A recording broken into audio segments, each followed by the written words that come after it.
কলজাত লাগুক আর হাড্ডিত লাগুক, বিড়ি যে খায়, আমার পরিষ্কার কথা, আপনি আল্লাহর নবীকে ভালোবাসেন না, বাসেন না, বাসেন না, দন্তান নয় কেন না, সোজা কথা বলেন। বেড়া হইলাম না খারাপ। এখন বলেন, এখন বলেন, আলগা গিয়ে কয়েন না, আলগায় আমার বদনাম করেন না, তে ওয়াহাবি। এখানে বলবেন, এখানে বলেন, এখানে বলেন, এখন বলেন, এখন বলেন কি কারণে আমি নবীর দুশ্মন? আপনি এখন বলেন। আমি এই এখন যখন বয়ানে আসার জন্য ওযু করছি, তখনও আমি মিসওয়াক করছি, আমি নবীর দুশ্মন হব কেন?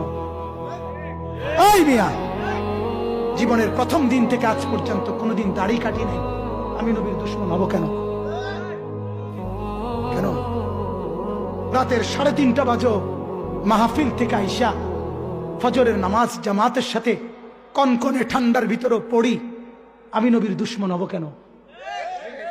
আমার মা, আমার বাপ, আমার বিবি, আমার ছেলে, আমার মেয়ে কোনোদিন টেলিভিশন দেখে নাই, আমার ঘরে কোনো টিভি নাই, আমি নবীর দুশ্মন হব কেন? কথা বলেন না কেন? আমি কোনো হারাম রোজগার করি না, আমি কোনো অবৈধ রোজগার করি না, সুদ খাই না, ঘুষ খাই না, কোনোদিন কিস্তি লই না, আমি নবীর দুশ্মন হব কেন? কথা বলেন না কেন? বলেন কি কারণ? কি কারণ? আপনি বিড়ি খান, আপনি নবীর আশেক, আলাপ মারণের জায়গা পান না? ঘটনাটা কি?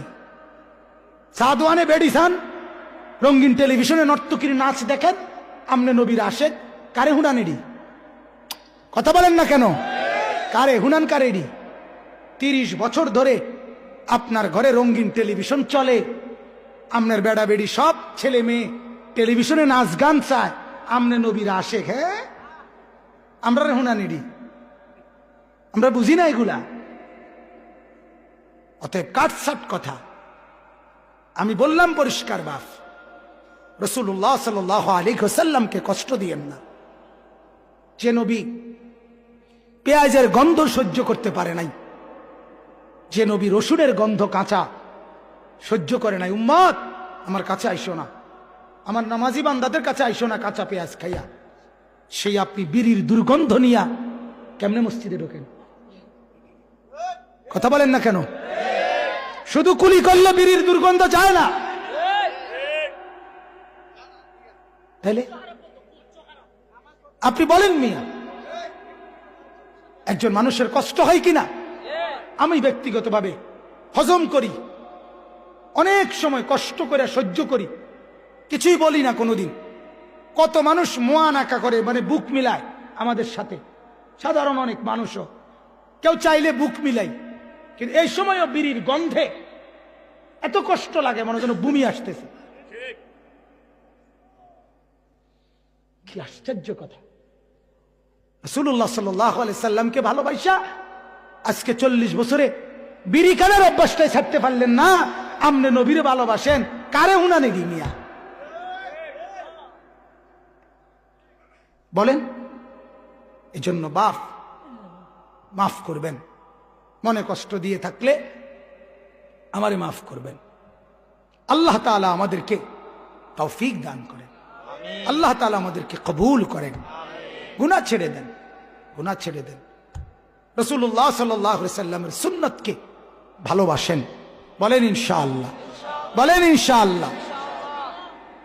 এই কাগজ, এই পিঠ আর এই পিঠ আলাদা করা সম্ভব তো? হ্যাঁ, ঠিক ভালোবাসা আর সুন্নাত নবীর অনুসরণ আলাদা করা সম্ভব না। ভালোবাসে যে, সুন্নত অনুসরণ করে সে, সুন্নত অনুসরণ করে যে, ভালোবাসে সে, এক হিসাব। দুই জিনিস আলগা না, সুন্নত এনে ভালোবাসা হ্যাঁ না, জি না, জি না। যদি মনে করেন আপনার ভালোবাসা বাড়তেছে, তো গুনাহ ছাড়েন। কি ছাড়েন? গুনাহ ছাড়েন। আল্লাহ তাআলা আমাকেও বাঁচান, আপনাদেরকেও বাঁচান। দাড়িবিহীন মানুষ যারা দাড়ি রাখেন, বেপর্দা বিবি পর্দানশীল করেন, ফজরের নামাজ পড়ে না, নামাজ অভ্যস্ত করেন, আল্লাহকে ডাকেন, গুনাহমুক্ত এক জীবন আল্লাহ তাআলা যেন আমাদেরকে দান করে।